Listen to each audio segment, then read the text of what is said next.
तो अनुराग, क्योंकि road safety भी एक बात है, मैं यहीं से शुरुआत करता हूं कि ये प्रॉब्लम है या मिसमैनेजमेंट है। मतलब अब इतनी गाड़ियां हो गई, इतनी लोग हो गए, तो ये होना ही था, या फिर दिक्कत वहां नहीं है कि इतने लोग हैं, इतनी गाड़ियां हैं, दिक्कत है कि मैनेज ठीक से नहीं है। आप म्यूट पर हैं सर जी। हाँ, सॉरी विपिन जी। एक्चुअली ये प्रॉब्लम तो नहीं है, क्योंकि लिवलीहुड से जुड़ा हुआ मामला है लोगों की, और फिर जो अपग्रेडेशन जो हमारी लाइफस्टाइल का हो रहा है, तो मिडिल क्लास जैसे जैसे ऊपर आएगी, ये व्हीकल की संख्या और बढ़ेगी। हाँ, हमारी सड़कों पर जो ट्रैफिक मैनेजमेंट है वो सबसे पुअर कंडीशन में है। हम आजकल मतलब जो ट्रैफिक रेगुलेशन में तो हमारी पुलिस फोकस करती है, ट्रैफिक चालान पर फोकस करती है। आजकल तो एक नया ट्रेंड चल गया है कि आप ऑफिस में बैठे-बैठे लाखों चालान बैठे-बैठे कर सकते हैं और भेज सकते हैं, चाहे वो 75% अनपेड हों और उनका कोई फ़र्क पब्लिक के ऊपर पड़ रहा हो या नहीं पड़ रहा हो। ट्रैफिक सेंस की जहाँ पर मैं बात करता हूँ, वो ट्रैफिक सेंस जो है किसी भी इंसान का अपना बनाया हुआ नहीं होता। It is to be managed by the police और the administration authority. And along with this, अगर हमारे पास इंफ्रास्ट्रक्चर नहीं है, तो पुलिस भी उसको मैनेज नहीं कर पाएगी।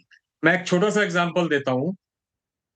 जैसे आपने जिस रिपोर्ट का अभी टॉमटॉम रिपोर्ट का जो अभी सुनाया इसका रिपोर्ट, लास्ट ईयर भी एक सेम ऐसी ही रिपोर्ट दिल्ली पुलिस के पास आई थी, जिसमें से इंडिया गेट को सबसे वर्स्ट राउंड अबाउट या वर्स्ट रोड बताया गया था, कि जो आउटसाइड रोड है, वहां पर ट्रैफिक जाम की समस्या सबसे ज्यादा बताई थी। लेकिन उसका सॉल्यूशन कुछ नहीं है। मैं आप गारंटी के साथ, बहुत जिम्मेदारी के साथ बोलता हूं कि वो रोड जो डिजाइन्ड है, हेक्सागन जो डिजाइन्ड है, वो केवल 40 किलोमीटर पर आवर की स्पीड से डिजाइन्ड है। लेकिन वहां पर 50 की स्पीड के साइन बोर्ड्स लगे हुए हैं।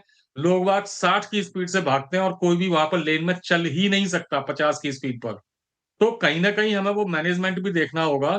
और दूसरा, एक जो सबसे बड़ी प्रॉब्लम है हमारे ट्रैफिक मैनेजमेंट की, हम जो ट्रैफिक बेस्ड सर्वे कर लेते हैं कि ट्रैफिक को किस तरह फास्ट करना है, और यहीं पर हमारी सबसे बड़ी भूल है, क्योंकि हम और रोड यूजर्स को टोटली अवॉइड करना चाहते हैं। पुलिस की भी वही मेंटेलिटी है कि रोड चौड़ी करो और ट्रैफिक को जल्दी निकालो, चाहे उसमें पैदल वाला चल पाए या नहीं चल पाए, चाहे वो कितना भी पेडेस्ट्रियन वर्सेस व्हीकल कितना भी जाम करे। वो जो हॉल्ट एंड गो स्पेस जो हमारे हर क्रॉसिंग की एक फिनोमिना होता है, कि वो एक इंटरचेंजिंग जोन होते हैं बहुत सारे क्रॉसिंग्स, वहां पर ना हमारे कोई हॉल्ट एंड गो की व्यवस्था है। हमारे मेट्रो स्टेशन के नीचे कोई भी हॉल्ट एंड गो की व्यवस्था नहीं है। आप देखेंगे सारे मेट्रो स्टेशन जाम पड़े रहते हैं, और उसके ऊपर कोई भी क्रिया या प्रतिक्रिया कहीं से भी नहीं होती है। रोना हम लोग हर रोज रोते हैं। और जो ट्रैफिक मैनेजमेंट की बात आती है, तो हमें कहीं न कहीं एक बहुत बड़े कैपेसिटी बिल्डिंग की ज़रूरत है, कि बिल्कुल हमारी बिल्कुल। तो ये आज के शो के यही तीन, देखिए, मेन पिलर कह सकते हैं। एक तरफ तो ट्रैफिक है, मतलब सबसे पहले तो आ गया इंफ्रास्ट्रक्चर, जो मैं सवाल अभी राजीव जी के पास लेकर जाऊंगा कि सड़क जिस पे गाड़ी चलनी है, पार्किंग जिसमें गाड़ियां पार्क होनी, और ये पूरा इकोसिस्टम। दूसरा, उस पर जो लोग चला रहे हैं, यानी एक ट्रैफिक सेंस की बात जो अभी अनुराग जी ने उठा ही दी। और तीसरा उसका मैनेजमेंट, जो कि हम कह सकते हैं कि हमारे ट्रैफिक पुलिस के हाथ में रहता है। ये तीनों चीज़ें अगर एक सिंक में काम करेंगी तो ही आपको इससे निजात मिलेगा, नहीं तो बहुत मुश्किल है। जिस लेवल पर हम अर्बनाइज हो रहे हैं, और अभी तो ये अर्बनाइजेशन की पेस और बढ़ने वाली है, तो क्या हाल होंगे वो शायद सोचना भी थोड़ा सा रोंगटे खड़े करने वाला होता है। राजीव सर, तो जो उसका सबसे पहला हिस्सा है, यानी कि जो इंफ्रास्ट्रक्चर है, जिस सड़क पर गाड़ी चल रही है, आई थिंक वैलिड सवाल उठाया अनुराग जी ने कि शायद हमने कभी उसकी तैयारी ही नहीं की है। अमूमन बेंगलुरु जैसे शहर में तो ऑलरेडी वही रोड्स हैं जो बनी हुई है 50-60 साल पहले की, लेकिन अब इतना ट्रैफिक आ गया तो वो जाम लगना स्वाभाविक है।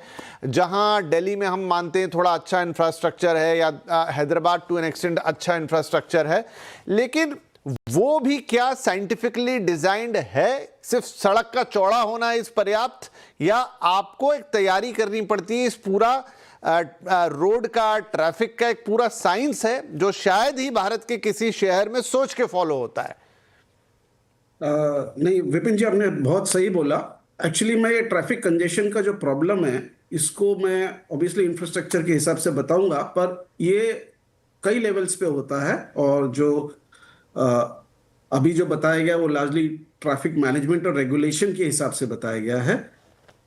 ट्रैफिक का planning actually ideally strategic level से चालू होना चाहिए, जिसमें रोड नेटवर्क प्लानिंग आता है, उसमें सिटी का लैंड यूज आता है, हमें कौन से मोड से कितना ट्रैफिक भेजना है, ये एक टारगेट सेट किए जाते हैं कि पब्लिक ट्रांसपोर्ट और ट्रांजिट को मैक्सिमम इंकरेज किया जाए। उसके बाद में ट्रैफिक मैनेजमेंट की प्लानिंग आती है पूरी, जिसमें रोड ट्रैफिक का मैनेजमेंट है। तो सड़क तो बाद में आती है, पहले एक ओवरऑल नेटवर्क प्लानिंग की जरूरत है, जिसमें आज शहरों में ऑब्वियसली मेट्रो को काफी इंकरेज किया जा रहा है, क्योंकि सड़क एक लेवल तक लेके जा सकती है, उसके बाद तो लार्जर पब्लिक ट्रांसपोर्ट और ट्रांजिट तो मेट्रो या हैवी पब्लिक ट्रांसपोर्ट सिस्टम्स को ही करना पड़ेगा। तो ये एक स्ट्रैटेजिक लेवल का मुद्दा है, जिसमें आज की तारीख में हमारा प्रॉब्लम है कि बहुत सारी एजेंसीज एक अर्बन एरिया में काम करती हैं और ये एक इंटीग्रेटेड प्लान नहीं बन पाता है। दूसरा एक traffic management at the local level, जिसमें जो ट्रैफिक कंजेशन होता है वो लार्जली एक ट्रैफिक वॉल्यूम का फंक्शन है, उसमें रोड जंक्शन या उसका इंटरचेंज का डिजाइन आता है, उसमें ट्रैफिक मिक्स आता है, जहां टू व्हीलर्स और मिक्स ट्रैफिक है वहां एक अलग तरह का फ्लो होता है। जैसे ट्रैक्स वाले सज्जन ने बताया कि ट्रैफिक डिसिप्लिन का एक बहुत बड़ा इशू है हमारे देश में। लोग बाग लेन जंप करते हैं, लोग बाग रॉन्ग साइड पे आते हैं, दैट इफेक्ट्स द कैपेसिटी। तो ये एक एक बहुत ही इंटीग्रेटेड सोल्यूशन चाहिए इसके लिए। ट्रैफिक पुलिस का अपना रोल है, जो अर्बन प्लानर्स है और जो ट्रांसपोर्ट अथॉरिटीज उनका अपना रोल है।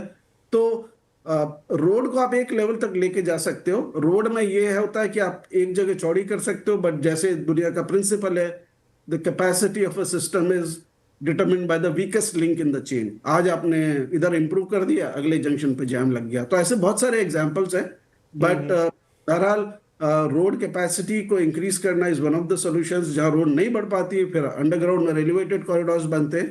तो इसको एक बहुत होलिस्टिक तरीके से देखने की जरूरत है, और मेरे हिसाब से आज जो टेक्नोलॉजी इंडिया में अवेलेबल है और विदेश में भी अवेलेबल है, इसको काफी हद तक सॉल्व किया जा सकता है यूजिंग टेक्नोलॉजी। ठीक है, उस टेक्नोलॉजी पर अभी हम आते हैं, लेकिन मैक्सवेल परेरा साहब हमारे साथ जुड़ गए। तो मैक्सवेल साहब, दो चीज़ें तो हमने डिस्कस कर ली कि एक ट्रैफिक सेंस हो गया, जो जैसे अभी कुछ जिक्र कर दिया राजीव जी ने भी कि हमारे देश में लोग ठीक से चलते नहीं हैं, लेन जंप करते हैं, वो तमाम चीज़ें, ट्रैफिक रूल्स वगैरह को नहीं जानते पहचानते, लाइसेंस कैसे बनता है वी ऑल नो। एक जो इसका महत्वपूर्ण पिलर है कि जो ट्रैफिक मैनेजमेंट करने वाली संस्था यानी कि जो हमारी ट्रैफिक पुलिस है, उसका भी रोल बहुत बड़ा आता है। लेकिन मुझे लगता है सर कि या तो बल संख्या पर्याप्त नहीं है या फिर वो ट्रेंड नहीं है, क्योंकि महानगर अगर मैं बात करूं मुंबई की, दिल्ली की या इनफैक्ट बेंगलुरु की, तो सिवाय वो सिग्नल्स के वहां पर खड़े होकर थोड़ी देर में ट्रैफिक को निकालना, मतलब वो स्ट्रगल ही कर रहे होते हैं। मैं नहीं देखता कभी कि स्मार्टली उसको हैंडल कर पाते हैं। या फिर रोज मैं अगर बॉम्बे का अपना उदाहरण दूं, मैं एक वेस्टर्न एक्सप्रेस हाईवे को यूज करता हूं जो मेरा स्ट्रेच 30 किलोमीटर लंबा है, तो हर लेन में ट्रक चल रहा है, उनको ना कभी कोई रोकता है ना कोई बोलता है, और उसकी वजह से पूरा ट्रैफिक स्लो हो जाता है। अगर वो स्मूथ चलने जितनी चौड़ी सड़क भी है तो भी नहीं हो पाता। तो क्या ट्रैफिक मैनेजमेंट वाली जो साइड है सर, वहां पर हमको एक बड़ा पुश चाहिए, ज्यादा मैन पावर चाहिए, ज्यादा ट्रेंड मैन पावर चाहिए? ट्रैफक पुलिस का तो एक बात है, for different cities it is different thing. As far as at the moment I'm in Bangalore, where I've settled down, this being my permanent place. In Delhi it was much easier. The traffic management was though congested, but still you could manage. But Bangalore is a city which was not meant for traffic. It was meant for carriages. It was meant for absolutely no transport. इसीलिए sir जिस report का हम जिक्र कर रहे हैं उसमें India में नंबर 1 है बेंगलुरु में, उस वर्ल्ड वाइड रिपोर्ट में नंबर 2 पर है जहां सबसे खराब ट्रैफिक की हालत है। Absolutely. The unfortunate thing is Bangalore police को कोई चांस ही नहीं है। I mean, and they've just, I mean, it looks as if now roads are under constructions. Every road is dug up. Every road is, I mean, it is shocking. The apathy of the managers whether it is traffic or transport or the just commuters, totally vehicular commuters, paidal commuters, whatever it is, cyclists, scooterists, and everything. It's chaos. It's Bangalore roads were never meant for heavy traffic, and this kind of a growth, and no politician is interested. They just are interested in making money, nothing else but lip talk. It is absolutely ridiculous. The Bangalore state is, has been written off, I think, long ago.